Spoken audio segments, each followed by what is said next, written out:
Ok, buenos días. Soy el coronel meteorólogo en retiro, Enrique Chávez Sevilla.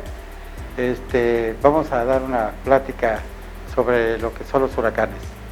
Si no tienen inconveniente, empezamos. Bien, miren, les platico. Nosotros estamos viajando en el espacio y nuestro móvil es la Tierra, el planeta Tierra que tenemos. Este planeta está con dos movimientos principales.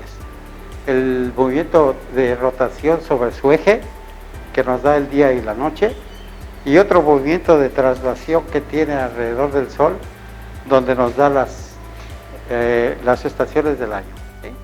Bien, les comento que hace muchos años, en las alturas de 40 grados acá de Europa, las antiguas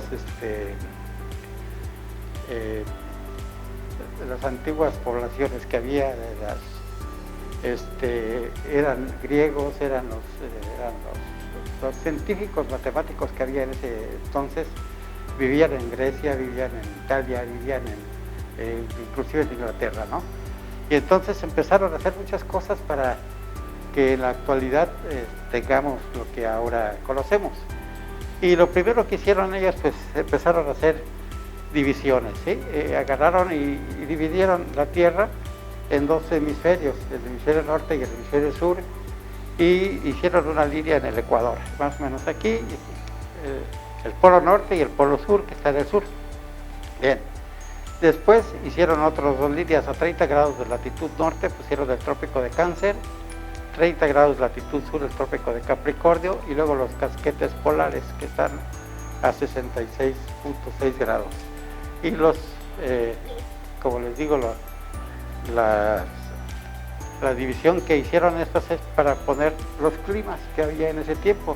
El clima cálido entre el Ecuador y los trópicos, luego el templado y luego el frío que estaba arriba, ¿no?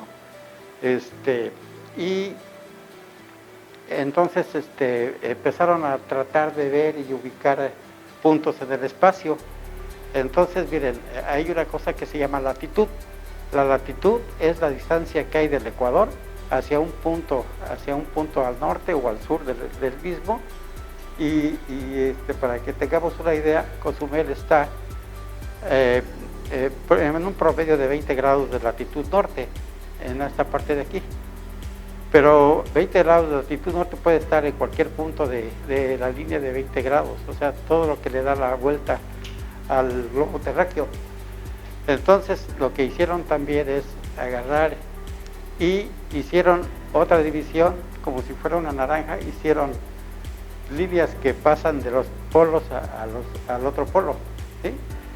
Y como determinaron que un día en el que vemos salir el sol en el este y ocultarse del oeste, y al otro día lo vemos otra vez en el este, dijeron que ese era un día, y midieron en horas, en lo que hoy conocemos horas, y ese círculo que tenemos en el Ecuador, como tenemos 24 horas de día, hicieron 24 gajos, y dividieron 360 grados entre 24 y les dio 15 grados hexagesimales.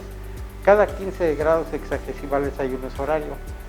Y como en aquel tiempo los que dominaban el mundo eran los ingleses dijeron, bueno, el primer meridiano va a ser el meridiano 0, el que pasa por Greenwich, Inglaterra. Y en la parte de atrás de ese meridiano, de la parte de atrás de la Tierra, es el 180, de tal forma de que si nosotros nos vamos hacia el este y llegamos al 180, y si nos vamos por el oeste también llegamos al 180.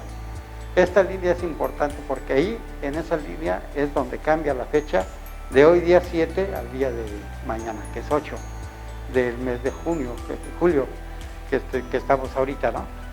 Bien, entonces fíjense bien, es importante eso porque a los 15 grados de latitud al este de Greenwich tenemos el primer uso horario, el 15, luego viene el 30, luego viene el 45, luego viene el 60 y luego viene el 75, que pasa más o menos por aquí. El 75 es importante para nosotros porque es el uso horario que usa Quintana Roo.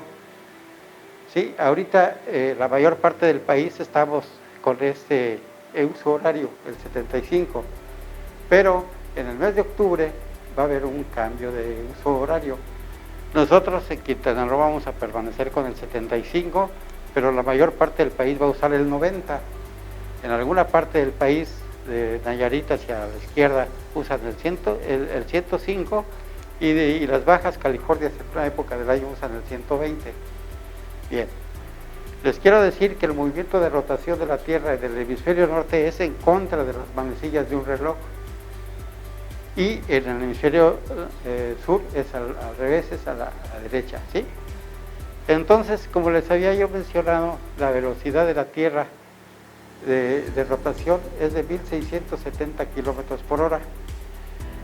Quiero mencionarles que si, por ejemplo, un avión de los que tenemos comerciales ahorita hace el recorrido que hace la Tierra alrededor del Sol, tendrían que pasar más de 3 días para que ese avión hiciera ese recorrido. Nosotros todos los días lo vemos, ¿sí? Es muy grande la velocidad de desplazamiento de la rotación de la Tierra, y eso va ligado a otro científico que hubo en la antigüedad, que se llamó Gaspar Coriolis. Él descubrió la fuerza de Coriolis, ¿sí? Y la demostró matemáticamente. Lo que él hizo es agarrar un motor, en ese motor puso un disco y lo hizo girar a una velocidad grande. Cuando estaba girando ese círculo, agarró y hizo una línea en el centro. Entonces él pensó que había hecho una línea recta, pero cuando paró ese disco, vio que en realidad había hecho una curva a la derecha. Esa es la fuerza de Coriolis. Esa fuerza de Coriolis es máxima en el ecuador y es mínima en el polo, en los polos, ¿no?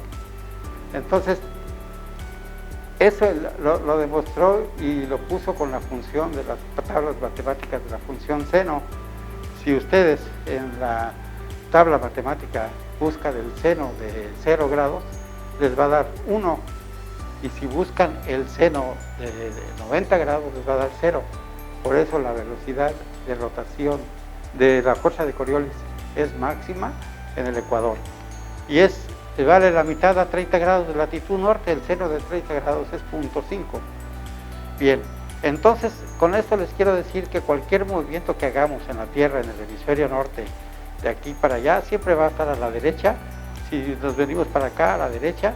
Si nos vamos para allá a la derecha, o sea, todo es a la derecha del hemisferio norte. Les digo, del hemisferio sur es al revés. Bien, con estas condiciones vamos ahora a pasar a lo que es el movimiento de traslación, ¿sí?, que hace la Tierra alrededor del Sol.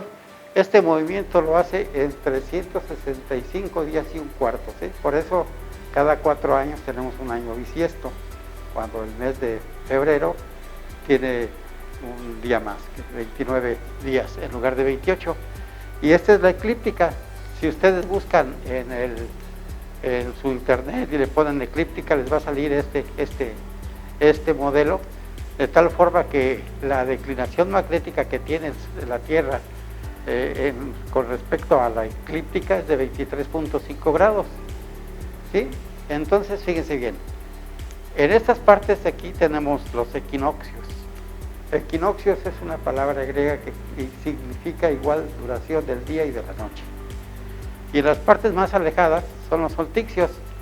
Si nosotros agarramos dos clavos unidos con un hilo y los hacemos una eclipse con esos hilos, vamos a ver que tenemos 2 focos, ¿sí? 2 focos. Y uno de ellos, de esos focos, está más cercano a la Tierra y otro está más alejado de la misma.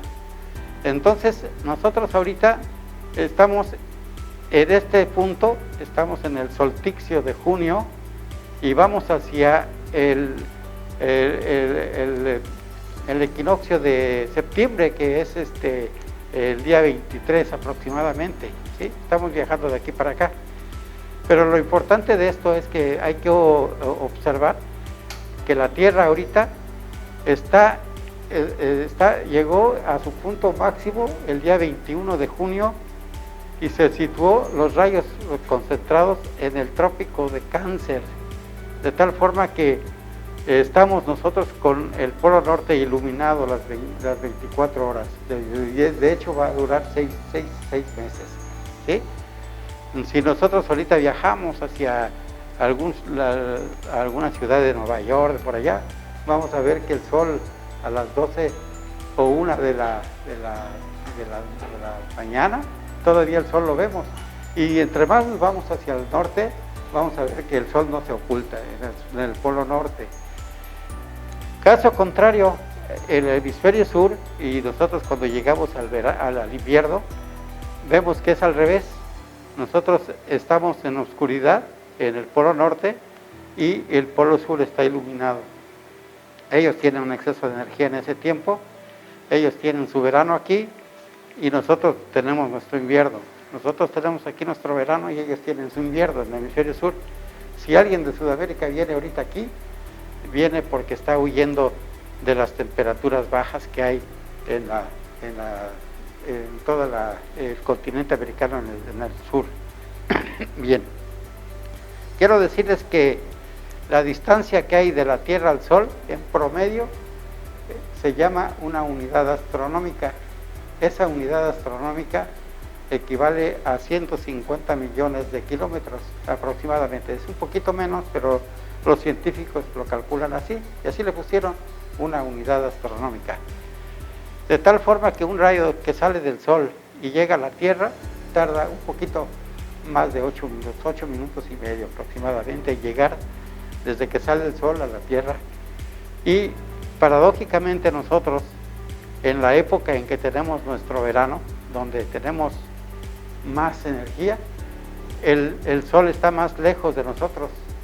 Y al contrario, cuando tenemos nosotros nuestro invierno, el Sol está más cerca de nosotros, pero los rayos nos llegan un poco inclinados, o sea, no nos llegan perpendiculares, de tal forma que ese rayo que nos llega aquí calienta una superficie pequeña y está incidiendo los rayos solares perpendicularmente, ¿sí? Entonces, en esta época es al revés, llegan un poquito más oblicuos los rayos y calientan una superficie mayor. Es importante saber esos datos por esa cuestión. La Tierra tiene un exceso de energía y la energía tiene que liberarla, ¿sí? Nosotros cuando nos sentimos mal, estamos enfermos, nos da temperatura y al tener temperatura lo que pasa es que tenemos que ir al médico y el médico ya nos diagnostica y nos da un medicamento para que nos sintamos mejor. La Tierra no puede hacer eso, pero es un ser vivo también que reacciona exactamente igual. Cuando tiene un exceso de energía, lo que hace la Tierra es que hace que haga erupción un volcán, o que hay un tsunami, que haga un tornado, un huracán, algo que haga que el exceso de energía lo tiene que liberar, porque si no, explotaría, ¿no? Ese es un concepto de esa forma. Bueno, vamos a empezar a ver lo que es la temporada de huracanes. Todos los años tenemos en el mes de junio, empezamos el día 1 de junio nosotros en el hemisferio norte a tener la temporada de los huracanes. ¿Por qué? Porque tenemos un exceso de energía y esa energía tiene que ser liberada, ¿sí? Entonces, dura 6 meses, del día 1 de junio al día último de noviembre.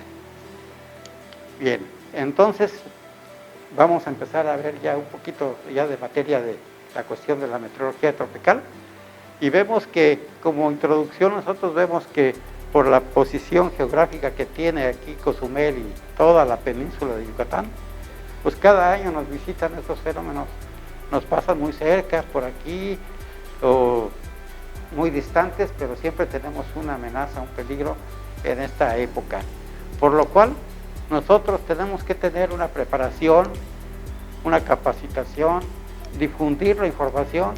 ¿Para qué? Para autoprotegernos de estos fenómenos, ¿sí? porque no los podemos detener. Nosotros no podemos detener el huracán, pero sí podemos con nuestras acciones hacer que esos daños sean mínimos, o sea, minimizar los daños, ¿sí? ¿Qué hacemos? Ponemos tablas, ponemos protecciones de sacos terreros, algunas cosas así que vamos a ver un poco más adelante. Bien, nosotros los meteorologistas cuando hablamos de lo que es un ciclón, no queremos decir que el ciclón ya es un huracán, ¿no? Es simplemente una circulación ciclónica cerrada en contra de las manecillas de un reloj en el hemisferio norte, y eso es un ciclón, ¿sí? No es un fenómeno todavía muy grande, no, nada más es eso.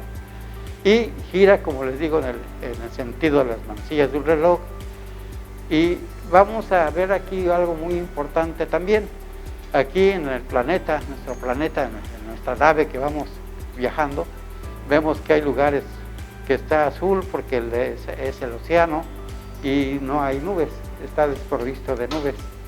Pero entonces, nuevamente, en la antigüedad, hubo un científico llamado Torricelli que inventó el barómetro de mercurio.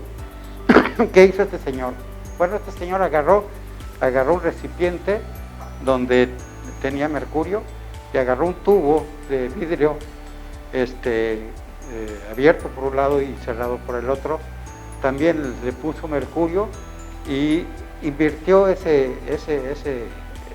tubo, lo puso en el mercurio que tenía el recipiente, y veía que a esta latitud de 40 grados de latitud norte empezaba a mantenerse ese mercurio a 76 centímetros, ¿sí?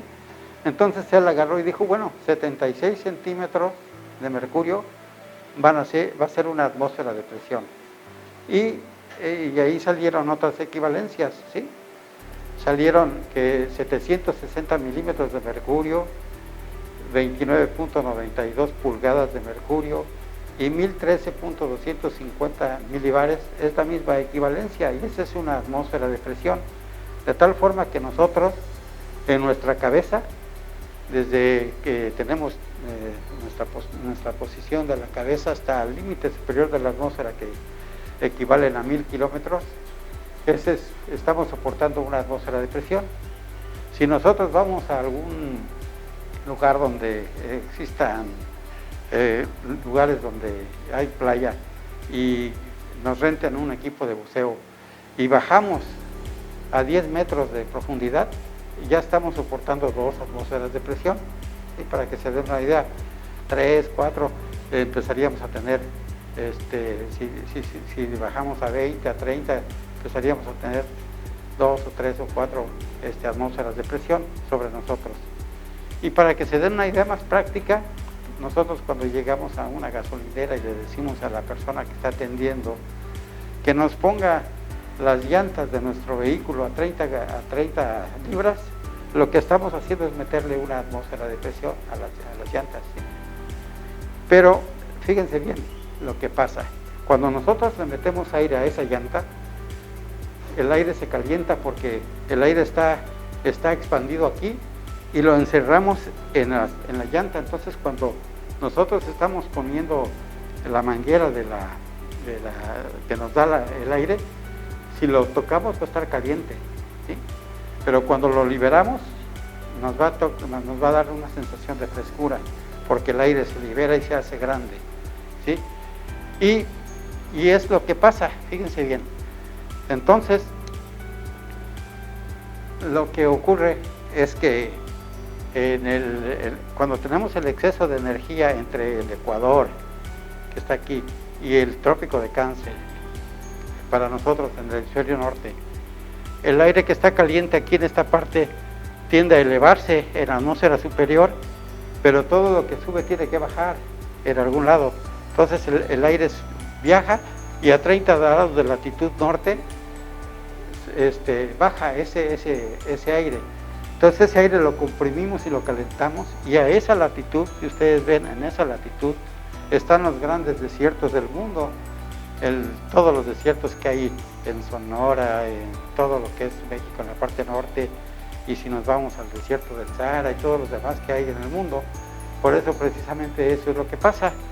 Pero a la vez, ese aire cuando choca y llega a esta parte, tiende a regresarse y se establece una circulación en el hemisferio norte del noreste.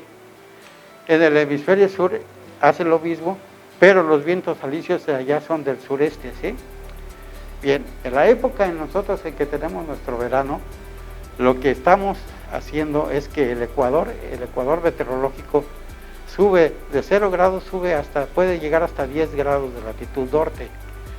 De tal forma que cuando los vientos alisios del hemisferio norte y los vientos alisios del hemisferio sur están incidiendo, chocan en esta parte porque los vientos alisios del hemisferio sur pasan al norte y sufren la fuerza de Coriolis. Entonces a la hora de que están chocando los vientos empieza a haber un movimiento como si fueran olas, y esas olas en el aire, aquí son estas líneas que se ven aquí que se llaman ondas tropicales. Esas ondas tropicales, cuando están viajando y llega a un lugar donde la temperatura del mar sea de 26 grados, tengamos una perturbación, ya no tenemos los vientos alisios incidiendo de esa forma, sino que ya hay un movimiento de hondonadas, y la temperatura del agua está arriba de 26.6 grados de temperatura, podemos llegar a un lugar donde esa circulación que les digo se cierra, empiezan las ondas así y se cierran y empieza a circular el aire en contra de las manecillas de un reloj.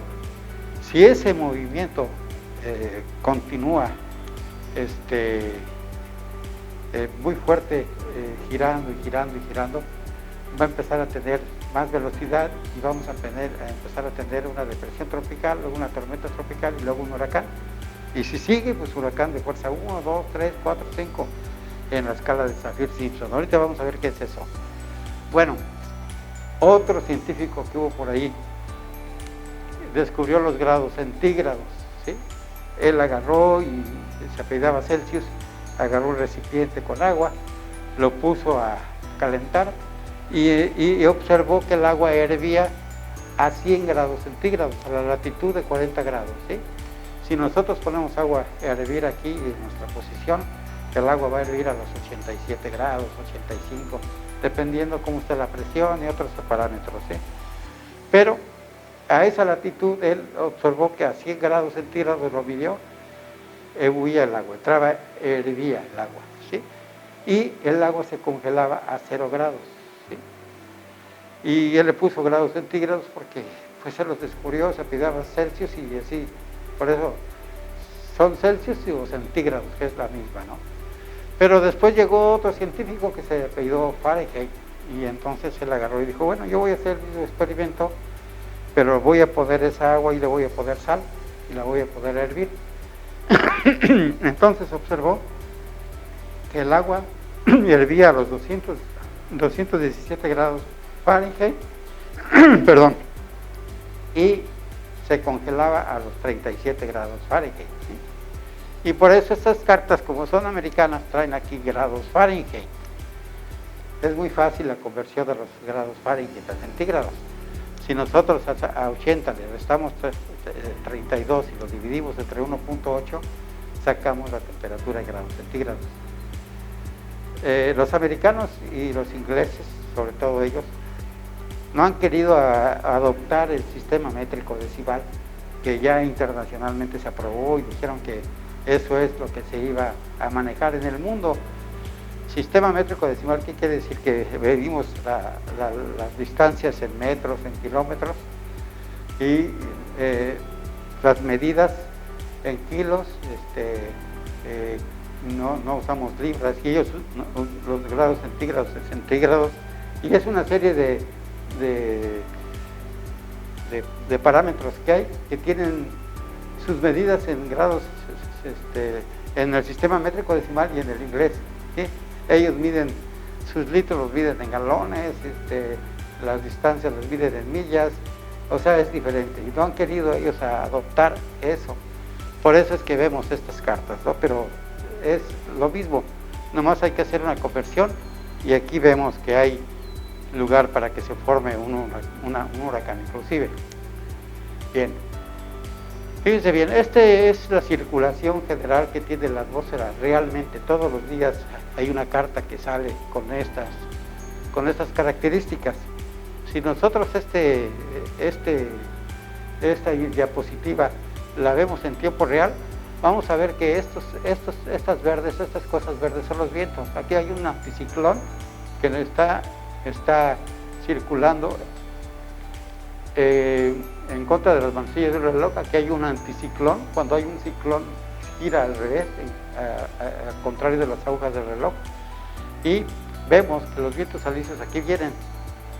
Pero si se fijan acá, miren, aquí está más marcado porque acá no se ve tanto. Los vientos alisios del hemisferio sur, cuando vienen soplando del sureste, acá soplan del noreste, cuando entran pasan la línea del Ecuador, sufren la fuerza de Coriolis y empiezan a chocar con estos, y entonces empieza a ver las ondas tropicales que les digo, y de allí, con las condiciones que vimos ahorita, que debe de haber un disturbio en los vientos alisios, que debe de haber, perdón, una temperatura del mar de más de 26.6 grados, y debe de haber en la atmósfera superior vientos débiles y variables. Entonces, con esas condiciones, en cualquier época del año, se nos puede formar un huracán. Bien, entonces aquí vamos a ver las evoluciones que hay. Fíjense bien, lo primero, como les estaba yo diciendo, que hay una perturbación tropical. Aquí quiere decir que los vientos alisios no son ya en el hemisferio norte para nosotros del noreste, sino que ya están perturbados, ya hay una perturbación, ya hay un cierto movimiento ondulatorio, y si actúan con nosotros, que les digo del hemisferio sur, pues se puede cerrar y empezamos a tener aquí una circulación ciclónica, y eso nos puede mantener esa circulación hasta menos de 62 kilómetros, ¿sí? A los 62 kilómetros ya tenemos una depresión tropical, y si sigue circulando fuerte eso, vamos a llegar a tener la tormenta tropical, y ya tenemos vientos de 63 a 118 kilómetros por hora, y a partir de aquí le vamos a dar un nombre. La Organización Meteorológica Mundial tiene 6 listados ya hechos, preparados para cada año, y lo que hacen ellos es, por ejemplo, cuando termina una temporada de huracanes, cuando ya se reúnen en el mes de noviembre, en el mes de enero, que usan más o menos esos meses, se reúnen todos y empiezan a analizar la temporada de cómo se tuvo. Si determinan ellos que hay huracanes que fueron muy mortíferos, que ocasionaron muchos desastres, lo que hacen ellos es quitar ese nombre de esa lista, y ya no vamos a volver a tener un Wilma, ni un Gilberto, ni un Mitch. O sea, esos huracanes, como fueron muy mortales, Janet y muchos más que ha habido en la historia, esos los quitan, pero les dan un nombre con el mismo género, porque hay que ver que en la actualidad los fenómenos meteorológicos de tormentas y huracanes se nombran con un género masculino o femenino. Por ejemplo, ahorita con nosotros empezamos con Ana, luego siguió Bill, luego siguió Claudette, luego siguió el Dani, y ahorita está Elisa, ¿sí? Bueno, pues así va, y así tenemos esos. Si esos huracanes salen malos, como les digo, los van a quitar, y a lo mejor, como les digo, a Gilberto a lo mejor le pusieron, no sé, Gustavo o Gabriel, pero ya no hay Gilbertos, ¿sí? Bien, y después de eso, pues vemos ya los huracanes, ¿sí? Un huracán, para que sea huracán, pues tiene que tener vientos de más de 119 kilómetros por hora, debe tener una extensión muy grande, entre 500 y 900 kilómetros, pero sobre todo una cosa que no le debe de faltar, son el ojo del huracán, ¿sí? El ojo del huracán, que puede tener un diámetro grande, hasta de 100 kilómetros por hora, no es tan chiquito, ¿sí?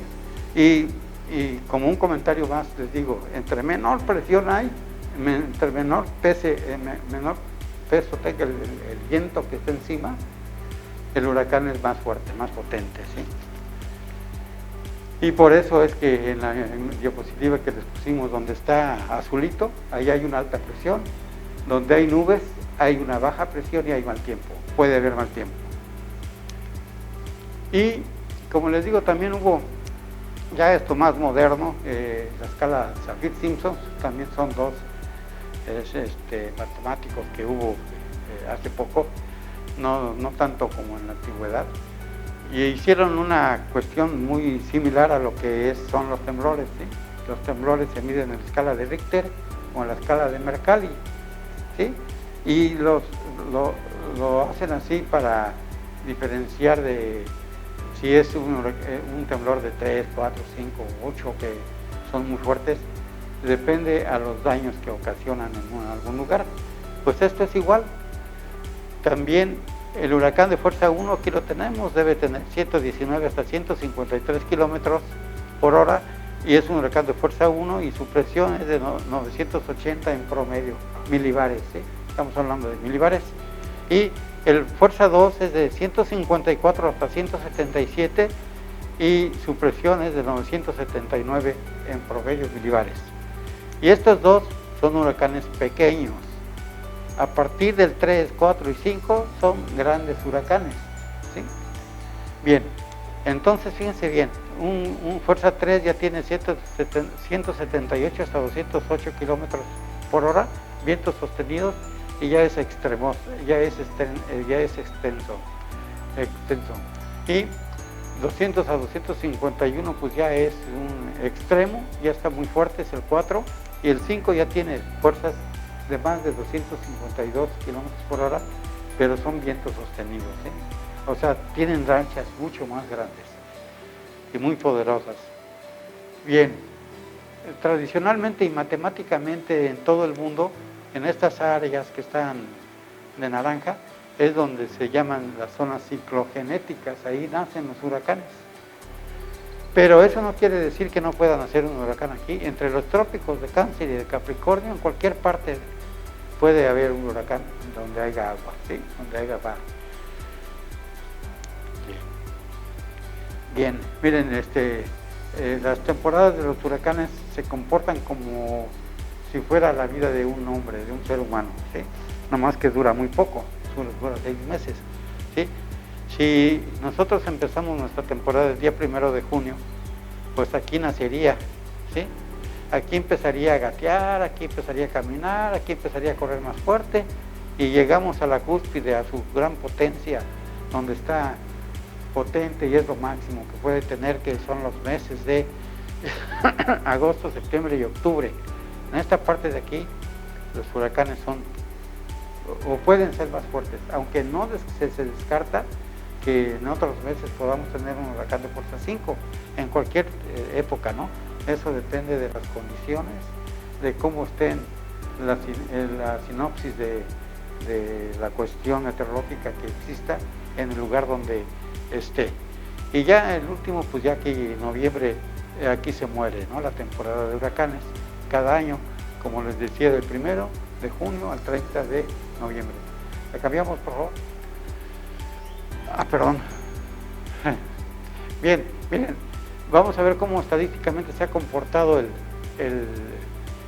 tiempo, y vemos que en el mes de junio pues hay la fuerza de Coriolis interviniendo aquí, obsérvenla, y tenemos esta área donde se puede formar, o donde estadísticamente se han formado. Y el mes de julio pues ya tenemos otras 2 más, ya tenemos 3 partes, aunque de todas maneras están débiles, pero ahí están, ¿no? Pero fíjense qué pasa cuando pasamos a agosto.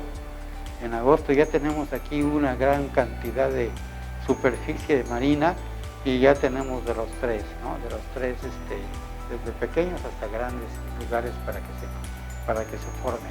Pero ¿qué pasa en septiembre? Miren, en septiembre lo que pasa, estamos más fuertes, ¿no? Entonces, en estos meses hay que tener, en todo, pero en estos debemos tener un poco más de cuidado. Y al mes de octubre pues ya empieza a disminuir un poco, la actividad, y en el mes de noviembre igual. Pero hay que recordar lo que pasó el año pasado. En noviembre nos agarraron los últimos, ¿no?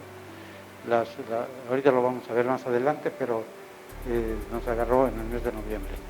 Y esto es tradicionalmente lo que ha afectado, las costas que ha afectado aquí en Sudamérica, América Central, México y la parte de Cuba y la Florida y las Antillas, ¿no? Y fíjense cómo luego amanece un poquito más en cuanto avanza la temporada, cómo lo hemos tenido, y esto pues estadísticamente se ha comportado igual, sigue de la misma característica. En el 2015 está tomado esto, pero sigue similar, las condiciones no han cambiado mucho. Y aquí ya las tenemos en México, aquí las tenemos en la costa este de Estados Unidos, y también aquí tenemos ya una actividad un poco más fuerte en esta época. Y quiero decirles que cada año los científicos que cada año hacen los pronósticos de los huracanes, hacen una proyección de lo que puede esperarse para la temporada de 2021. Ellos ya hicieron 2 este año, lo hicieron en abril, y acaban de hacer uno ahorita el día 1 de junio. Todavía no lo pongo aquí, pero salió muy similar, por eso no lo cambié mucho. Salió un huracán más, salió un nombre más, 18. Pero fíjense bien, aquí están pronosticando 8 huracanes, de los cuales 8 huracanes están pronosticando 4 huracanes mayores y 4 menores, o sea, de fuerza 1 y 2 y fuerzas 3, 4 y 5, ¿sí? Bien, aquí lo tenemos en otra proyección. Aquí tenemos lo que están pronosticando, 8 huracanes, y de ellos 4 mayores, y los demás van a ser tormentas tropicales, según esto, ¿no? Más o menos está con el mismo, la misma proyección para que hicieron en el mes 1 de junio. Y fíjense bien aquí lo que dice esto, ¿sí? Nosotros teníamos un máximo de sistemas en el 2011, ¿sí? Perdón, lo tuvimos en el 2000. En el 2005 tuvimos una actividad fuerte, y el año pasado se rompió esa actividad, ¿sí? Aquí lo vemos, miren, en la temporada 2020 se rompió el récord. Anteriormente, en el 2005 habíamos tenido 28, pero en el 2020 tuvimos 30, ¿sí? Llegamos hasta la letra iota, ¿sí? Hasta la letra iota del alfabeto griego. Quiero decirles que el listado de los huracanes que hacen, que tenemos ya para preestablecidos, son 21, ¿sí? 21. Después de, si llegamos a tener 22, empezamos a tener los nombres con las letras del alfabeto griego, ¿sí? Alfa, beta, gamma, delta. Así, el año pasado llegamos hasta la letra iota, hasta la I, tuvimos 30 con nombre, ¿sí? Ahorita vamos a estudiar los huracanes, qué estructura tienen los huracanes, ¿sí? Si es un huracán, tiene que tener estas 3 características, ¿sí? Tiene que tener sus bandas, tiene que tener su ojo, que ya vimos que puede ser hasta 100 kilómetros, y estas las paredes que están aquí. Si no tiene ojo, no es huracán, es una tormenta tropical, podría ser una tormenta tropical. Aquí vemos, este es un huracán Mitch que salió del 98, y aquí vemos cómo fue un huracán como Gilberto de fuerza 5, tiene su ojo, las paredes que tenemos aquí, desde donde se ven estas protuberancias de las nubes de la pared, y sus bandas a los lados, ¿no? Es importante de esto decirles que cuando un huracán se está desplazando, si el huracán va hacia allá, lo vamos a dividir en 4 partes, ¿sí? En 4 cuadrantes. El cuadrante más peligroso es el cuadrante que va del lado derecho del sistema, y el 2, estos son los más peligrosos. De tal forma que si una ciudad está aquí, cuando llegue este huracán acá, les va a agarrar el cuadrante 1 y 2, por eso cuando se escuchen las noticias es importante ver qué cuadrante va a afectar para ver qué más atención ponerle al mismo sistema, ¿no? Y ya en el cuadrante 3 y el 4 pues ya son los más débiles. Si estuviera de este lado, pues no les afectaría tanto como a las gentes que vivan de este lado. Bien, estos son los huracanes que vamos a usar o que se están usando ya en esta temporada. Ahorita vamos hasta aquí, al Elsa. Le está pegando ahorita la Florida, por ahí está fuerte. Si le cuentan son 21. Si se llega a pasar de Wanda, entonces vamos a empezar aquí con alfa, beta, gamma, delta del alfabeto griego, ¿sí? Y como les digo, ya hay 6 listados, de tal suerte de que estos nombres se van a volver a presentar de aquí a 6 años, ¿sí? Si hay alguno de estos que, como les digo, son muy dañinos o ocasionaron mucha muerte, mucha destrucción, lo van a quitar y le van a poner el nombre con la misma letra vocal o consonante que le corresponda y le van a poner otro nombre con la misma, ¿sí? Ahorita en la actualidad se nombran los huracanes así, pero anteriormente se llamaban conforme a la letra del abecedario, luego cambiaron al alfabeto fonético que se usa en aeronáutica, luego cambiaron a puros nombres de mujeres porque decían que las mujeres son muy malas. Después las mujeres se molestaron y dijeron, no, los hombres son peores. Y ahorita, para que no se pelee nadie, está un hombre, una mujer y un hombre, una mujer y un hombre hasta al final. Bien, ¿cómo los observamos y cómo los vemos y cómo los monitoreamos? Fíjense bien, pues nosotros los vemos por medio de satélites, aviones, barcos, radares, estaciones de radiosondeo, estaciones automáticas, observatorios, estaciones climatológicas y boyas e instrumentos. Vamos a ver de qué estamos hablando de esto, ¿no? Miren, este es un satélite que se pone encima de nuestra posición geográfica y este satélite se mueve al mismo ritmo que se mueve la Tierra, o sea que está en el mismo punto, está llevando el monitoreo de todos los eventos, ¿no? Entonces es una posición geoestacionaria que sigue el movimiento de la Tierra. Después los observamos por radares. Hay varios tipos de radares. Hay radares fijos en tierra, son unas, como especies de luz que ahí tienen instrumentos para estar monitoreando todas las nubes hacia dónde van, y con esto pues nos auxilia mucho a los que hacemos pronósticos para decir qué es lo que va a ocurrir, la proyección más adelante del tiempo que debe de ser. También los vemos con cazahuracanes. La Fuerza Aérea Norteamericana tiene varios aviones de estos, son aviones Hércules. Hace algunos años vino aquí un Hércules aquí al aeropuerto de Cozumel y allí lo trajeron para exhibirlo y explicar cómo funcionan estos aparatos.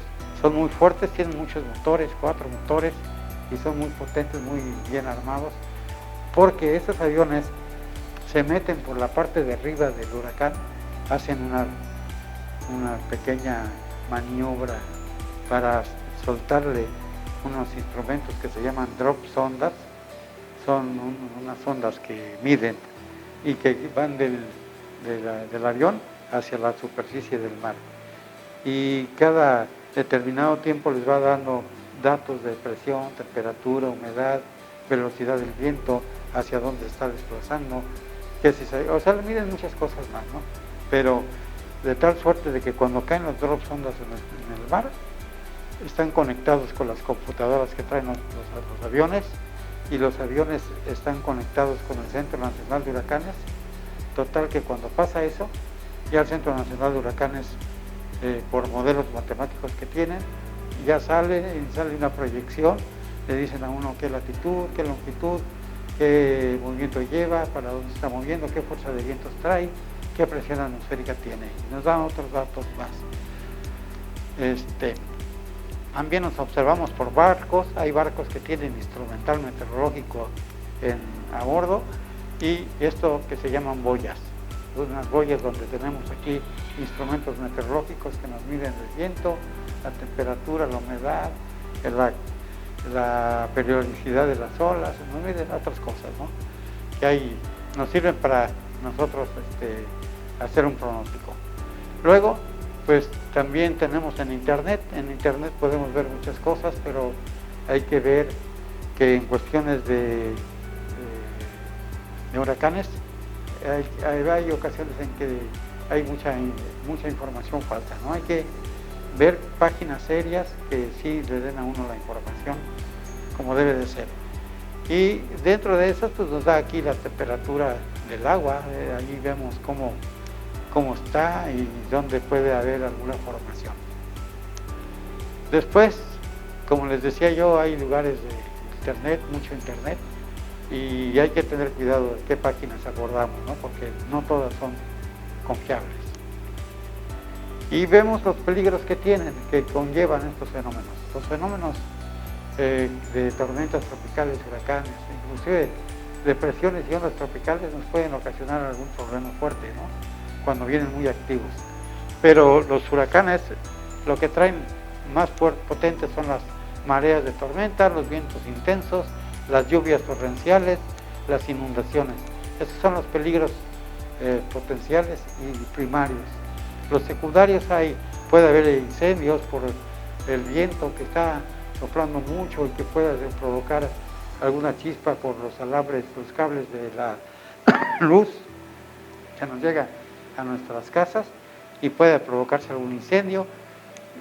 Alguien que no esté bien del corazón y ve una imágenes o en vivo de cómo están pasando las cosas y cómo se mueve el viento a la hora de que tenemos un huracán, le puede dar alguna afectación cardíaca, y los accidentes por imprudencia de que tenemos algún lugar que no lo tenemos seguro, se puede caer algo, se puede caer algo encima a alguna persona.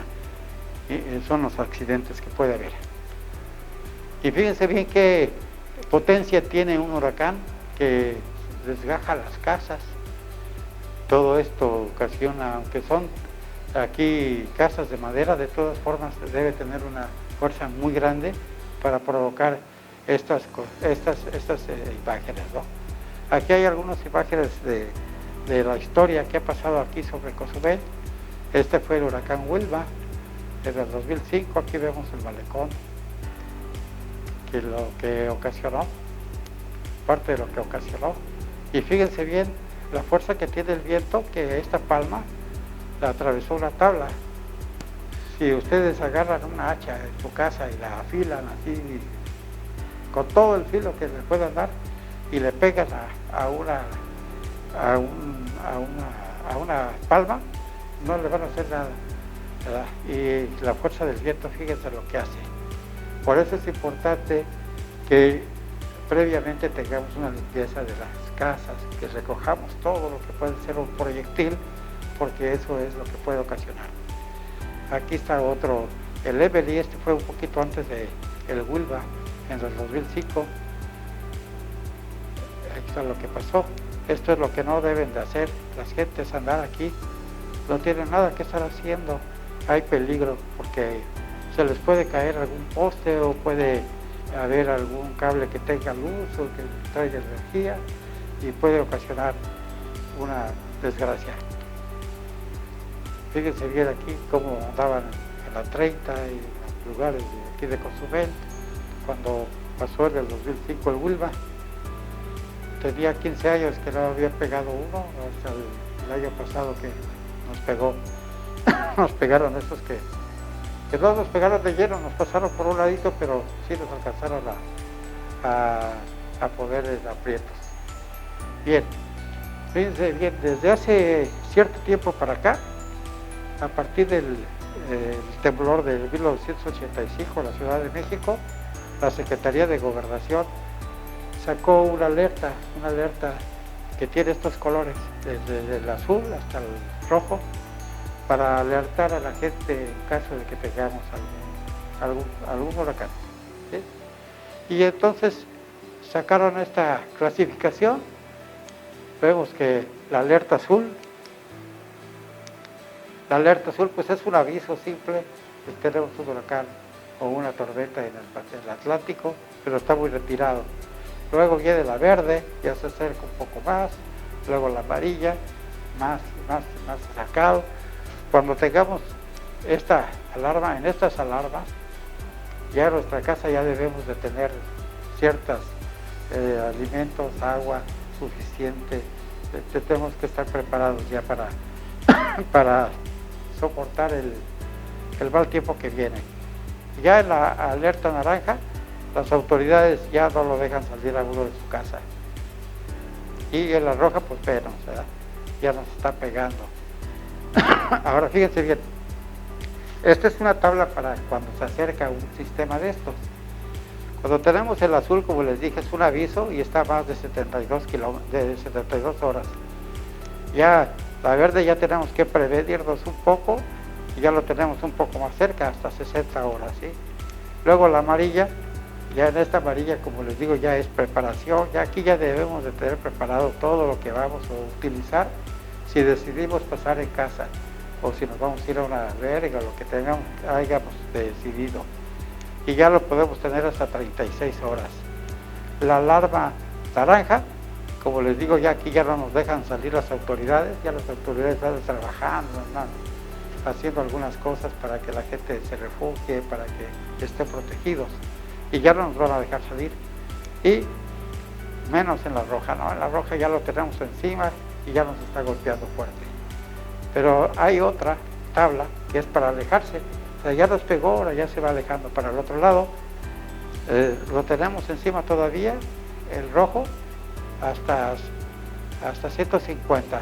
Ya después de 150 ya lo tenemos en naranja, a 200, y después amarillo, y luego ya el verde, y luego ya el azul. Ya se fue de nosotros, ¿no? Esa es la distancia de acercamiento y de alejamiento de un meteoro de esta característica.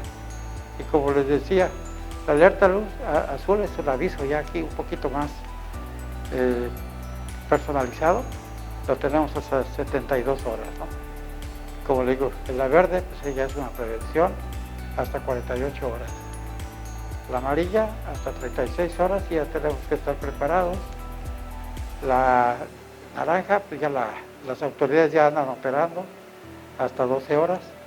Y ya en roja, pues ya tenemos que estar resguardados, ¿no? Ya tenemos los vientos empezando a soplarnos hasta 63 kilómetros por hora, como tormenta tropical. Ahora vamos a ver qué tenemos que hacer cuando nos esté afectando un sistema de estos, ¿sí? Cuando nos esté afectando una cuestión de estas, pues primero lo que tenemos que hacer, si queremos ayudar, ponernos en contacto con Protección Civil para que nos digan en dónde están los albergues, si queremos integrar una brigada para ayudar a la gente que esté en malas condiciones. Y después tenemos que organizar un plan de protección en familia. O sea, si por ejemplo yo me tengo que ir a trabajar y tengo que dejar a mi esposa, a mis hijos en casa, les tengo que decir, ¿saben qué? Mira, viene el huracán, nos va a empezar a soplar en esa pared. Si tenemos otra habitación por el otro lado, hay que irnos a la habitación más alejada, quedarnos ahí, refugiarnos y darles ciertas indicaciones para que la gente esté protegida, ¿sí? Y tener un plan, todos tenemos que tener un plan en ese aspecto. Y en eso pues hay que ver si tenemos enfermos, si no tenemos enfermos, si tenemos que ver los techos, las ventanas, cómo está la estructura de nuestra casa, prepararlas, poner tablas, poner sacos terrenos, hacer ciertas cosas, porque vamos a tener la afectación de un meteoro de estos. Luego, si tenemos en casa cosas peligrosas que puedan contaminar algo, pues hay que guardarlos en un lugar donde no vaya a haber agua, que esté elevado, grande, para que no pase ninguna sorpresa, ¿no? Y también si tenemos animalitos, pues hay que llevarlos a un lugar seguro, también hay que dar su comida, tener sus alimentos. Y todo lo que es importante hay que guardarlo en bolsas que no se vayan a mojar. Nuestros títulos, nuestras tareas, todo lo que tengamos que sea importante. Luego, pues es muy importante tener un botiquín de primeros auxilios por si ocurre alguna que tengamos que hacer alguna curación o algo que nos pueda ayudar para solucionar alguna pequeña herida. Tenemos que tener un radio también para estar escuchando todo lo que nos digan las autoridades y estar pues pendientes de eso. Tenemos, como les digo, tener garrafones de agua suficiente para 3 días. Tenemos que tener alimentos para 3 días también. Hay que recordar que no, a lo mejor no vamos a tener luz. Hay que recordar que no vamos a poder prender nuestra estufa porque puede ser que vamos a desconectar nuestros equipos inclusive. Luego, es muy importante que no tiremos basura y tengamos nuestras azoteas y todo bien limpio. ¿Por qué? Porque ya vimos lo que hace el viento, ¿no? Con esa tabla que estuvo atravesando a La Palma. Y vamos a agarrar y vamos a proteger nuestras ventanas, vamos a poner todo lo que sea importante proteger para que no entre el viento y nos pueda ocasionar problemas en casa. Si tenemos vehículos y hay árboles grandes, hay que quitarlos para que si se cae este árbol no le caiga a su vehículo y protegerlo. Y hay que mantenerse informado de todo lo que nos esté diciendo las autoridades para que no tengamos ningún problema, ¿no? Tener ropa impermeables, tener bolsas para tapar nuestros equipos, tener si tenemos que irnos a un lugar más seguro porque nuestra vivienda no es tan segura, nos tenemos que ir, pero hay que llegar a los albergues con cosas que también podamos cooperar con las autoridades. Y no dejarlo para última hora, porque a última hora ya tenemos el fenómeno encima y ya no van a ser posible que las autoridades nos auxilien. Si vamos a ir a algún albergue, como les decía, pues hay que llevar algo de material que se ocupa diario, papel de baño, hay que llevar pañales, leche en polvo para los niños si están pequeños, y si hay gente enferma que necesite tener sus medicinas, tenérselas a mano. Ahora, ¿qué hacemos durante el evento? Bueno, durante el evento lo que primero hay que hacer es desconectar nuestros equipos, hay que quitar la energía eléctrica, hay que cerrar el gas, el agua y no prender veladoras, usar lámparas de pila mejor y mantenerse alejado de las puertas y las ventanas, porque por ahí se pueden abrir por la fuerza del viento, ¿sí?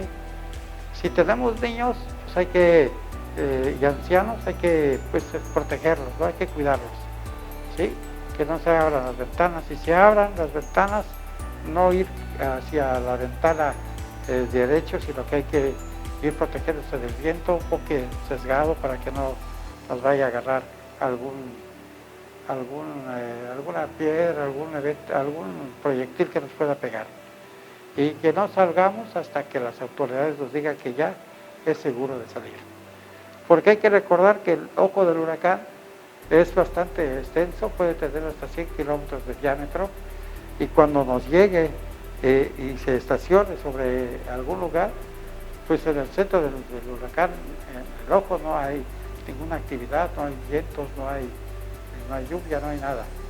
Pero a la hora de que el huracán siga caminando o avanzando hacia el lugar que vaya, la parte que teníamos del viento en un lado lo vamos a tener al contrario.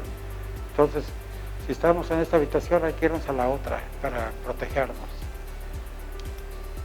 Después de eso, pues lo que tenemos que hacer es empezar primero a ver qué pasó, como cuando pasa un temblor, ¿no? Que necesita, a ver, chequen sus viviendas, a ver si no hubo alguna fisura estructura, o todo lo que tenemos que revisar para que no tengamos algún accidente. Y si estamos en algún refugio, pues también hasta que las autoridades nos digan que ya nos podemos ir. Y llegar o estar en casa, pero no tocar ningún cable porque puede tener energía, y mantenerse alejado de las áreas de desastre. Si hubo algún problema, que se cayó algo, pues mantenernos alejados, porque ahí puede estar sensible la estructura y puede ser que se caiga algo y pueda ocasionar algún accidente. También pues ya habíamos dicho que el agua la tenemos que tener purificada para que no tengamos ningún problema de salud. Y ya después de que tenemos todo eso, pues hay que reportar si tuvimos algún herido o si tuvimos alguna emergencia para que las autoridades nos ayuden. Y cerciorarnos de que no haya peligro en nuestra casa, y si vamos a salir a la calle, vamos a salir con zapatos bien o con botas para que no tengamos ningún problema de que nos pueda ocasionar algún daño en los pies. Y desconectar todo hasta que nos diga que ya es seguro de que lo podemos conectar para que protejamos nuestros equipos. Antes de conectar los equipos, pues hay que vigilar que estén secos y que sobre todo no divulgar un rumor, no agarrar y decir ya se fue o ya está aquí o no, hasta que las autoridades nos digan, ¿no? Fíjense bien cómo estas personas que están aquí pues no están bien, porque aquí puede haber algún problema, se puede caer algo, puede haber algún peligro, puede haber que estas cosas tengan energía, y sobre todo las personas estas que andan aquí en zapatos que no son adecuados para andar en esa área, ¿no? Y normalmente las autoridades hacen algunos trípticos para divulgar esta información para que la gente esté protegida y cuidada, y tengamos teléfonos de emergencia, tengamos donde se inunda más, donde hay más peligros, y nos protejamos, ¿no? Estas áreas de aquí son las más peligrosas, y este es un atlas de riesgo que ya está caduco, pero vamos a sacar uno, no sé si ya lo tengan, hay que checarlo. Y estos son algunos ejemplos de lo que podemos hacer para minimizar los efectos de un huracán, ¿no? Poner tablas, poner sacos terrenos, para que en caso de que el nivel del lago esté subiendo, pues no nos afecte, ¿no? Algunas cosas más que hay que hacer aquí, ¿verdad? Ahí están otros ejemplos de las tablas, cómo se colocan, cómo se deben de colocar. Y aquí lo más importante de esto ya es recordar esta frase, ¿no? Recordar que la preparación por medio de la educación cuesta menos que el aprendizaje por medio de una tragedia, ¿sí? Esto quiere decir que hay que prevenirnos para no lamentar después algún problema que podamos tener. Y esto es lo que tenemos de conferencia. Espero que les haya servido, que sea de utilidad para que la gente se proteja, se cuide y sobre todo cuide más lo que es más valioso, la vida humana.